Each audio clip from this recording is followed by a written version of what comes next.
para, em nome de seus colegas, proferir o juramento dos licenciados em Pedagogia.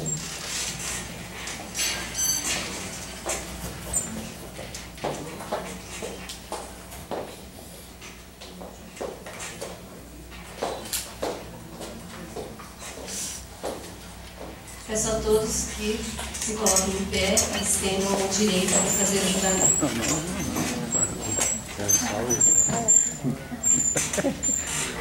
Solenemente prometo, no desempenho de minhas funções de educador,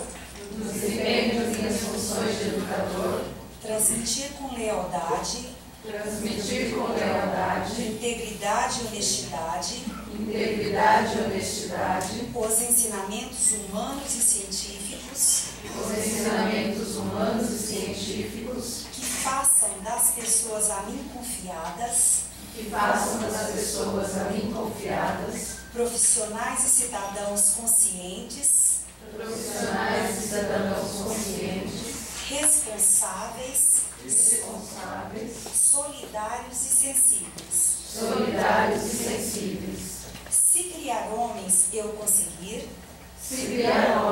conseguir, sentir-me-ei realizado.